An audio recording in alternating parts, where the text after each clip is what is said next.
Good morning, everyone. All right, let's go over the most missed questions from yesterday's assignment.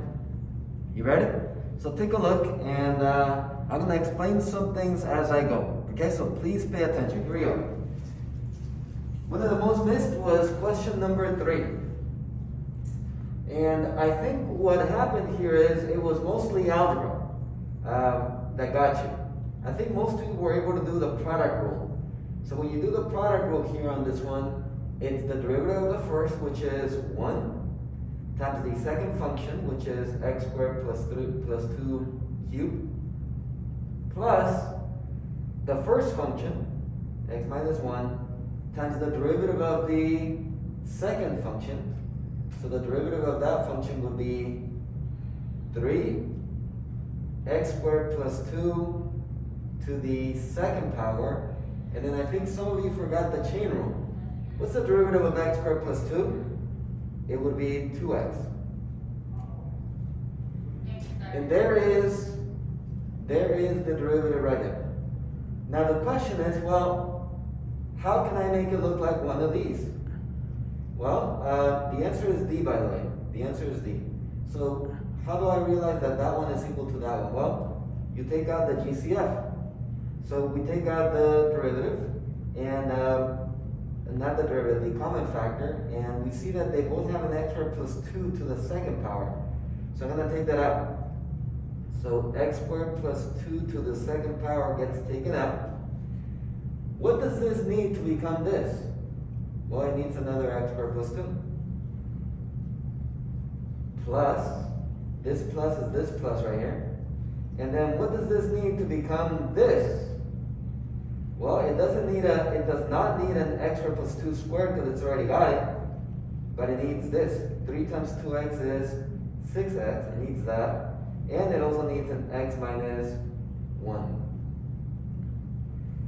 See, if I distribute this, it becomes this again.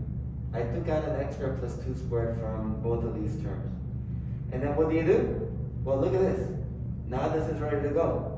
You just distribute the 6x here, combine like terms, and you're going to end up with this.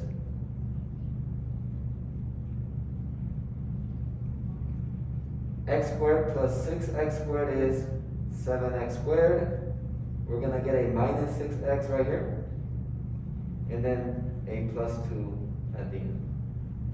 And that then is equivalent to part B. So again, some of you forgot the chain rule on top. I think that's what some of you did. And then some of you did the correct thing, but you didn't know how to go from here to make it look like that. Okay, we're good with number 3? Okay, let's take a look at the second question that was one of the most missed. So that was number 3. The next one was number 6. Take a look at question number 6. Okay, so question number 6 is, let f be the function above. Which of the following statements are true? So 3 things that they said about f. That it has a limit, that it's continuous, and that it's differentiable. Well, let's talk about the first one. Does f have a limit? Now, I know I can't plug in a 2 here, because it would be undefined. But then I say that if x equals 2, the function is x equals 1. But if x is not 2, then it's this function. So I wonder if it has a limit. And do you remember how we take limits? Well, when we cannot plug in, we can at least try to figure out a way so that I can plug it in. And I know I can factor this out. That would be x plus 2. I'll take this off so we can hear it. X plus 2 times x minus 2, and then at the bottom you have x minus 2. So there you have, this is equivalent to this. What happens to the x minus 2's? You cancel them, and now can I plug in a 2? If I take the limit as x approaches 2, can I plug in a 2? Yes. And so the limit would be 2 plus 2, which is 4. So there is a limit. F has a limit, and what is that limit? The limit is 4. So when it says here f has a limit at x equals 2, that is correct. It does have a limit.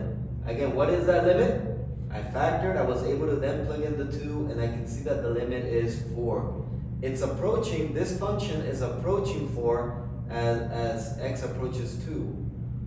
However, check this out. If x is 2, it's defined as y equals 1. Does it match? It does not match. So that takes us to the second one. Is f continuous at x equals 2? Remember continuity, the requirements? The limit needs to exist, that's 1. It needs to be defined, and the limit needs to equal the value of the function. So we found that there is a limit, the limit is 4. It is defined that x equals 2, it's 1. But is the value of the function equal to the limit? No. So it is not continuous.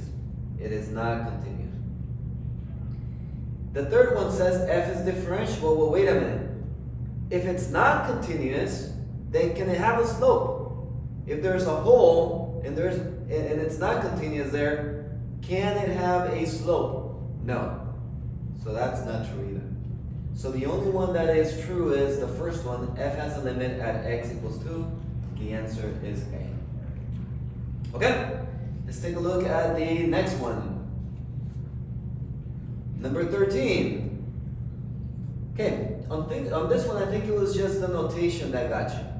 Okay, so number 13, let's take a look. The derivative of this. So how do I take the derivative of a function that has a function inside? It's testing to see if you know the chain rule. If you know the chain rule. So how do you take the derivative of f of ln x? The chain rule says take the derivative of the outside times the derivative of the inside. In other words, derivative of the outside, what's the derivative of the outside? If the outside is f, the derivative of the outside is f prime of ln x. Right, you leave the inside alone. Times the derivative of the inside. Well, what's the derivative of ln x? It's 1 over x. Okay, so now I just have to find f prime and plug in ln of x. So what is f prime of x? I can take a look over here. It's pretty simple. F prime of x is 2x plus 2. F prime of x is 2x plus 2. Just take the derivative. So what is f prime of ln x? Well, I'm going to plug in an ln x into here. So it's going to be 2.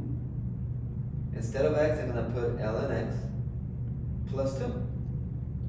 I use this function right here, and that's f prime of ln x times 1 over x. And I can see right away that this is equivalent to this one. Do you see it? 2 ln x plus 2, there it is. And then over x times 1 over x, that's the same thing. So the answer is A. Okay? Chain rule. It was just testing, do you know how to use the chain rule? And you guys did. Okay, and then the last one that was one of the most missed ones was number 14. So let's take a look at it. They give us a polynomial function above. They give us f double prime. And they ask us which of the following statements must be true. So they give us the second derivative only. That's all we know. And they tell us f is increasing on the interval 0 to 2. Well, we don't know because they give us the second derivative, and increasing has to do with what derivative? The first derivative. So we don't know. I can't say for sure. F is decreasing on the interval 0 to 2. Again, decreasing or increasing has to do with which derivative? The first derivative. But they gave us second derivative, so I don't know. I can't make any conclusions if it's increasing or decreasing. F has a local maximum at x equals 1. Well, again, I don't know if f has a local maximum because I don't know anything about the first derivative. All I know is that at the second derivative, it's a 0. I don't know. I can't make any conclusions. The graph of f has a point of inflection at x equals 1. Now, a lot of you picked this one, but it was wrong. And I know why you guys picked this one. So point of inflection has to do with second derivative. And at x equals 1, a lot of you saw, it went from positive to negative, and you picked it. Why is it wrong? Well, because we don't know what happens in between. For all we know, maybe at x equals 1/2, f double prime is negative. And then it would be from negative to negative, no change in sign. So we don't know, we don't have enough. These are not all the points, it's just a couple of points. So we don't know if it did remain positive right before it turned to 0, and then if it became negative right afterwards. We don't know, so we can't say like, oh, positive to negative here, because there's a lot of points in between that we don't know information about. So we can't draw any conclusion. That was what a lot of you picked. So then that leaves us with E. The graph of f changes concavity on the interval 0 to 2. Concavity. Doesn't that have to do with the second derivative? Yes, the second derivative. And let's take a look. At 0, the second derivative was 5, so it was concave up, because it's positive. And at 2, the second derivative was negative 7, which means now the original function was concave down. So yes, was there a change in concavity between the interval 0 to 2? Yes. And that's all the conclusions that we can draw. Very limited here. So that's it. Those were the most missed questions.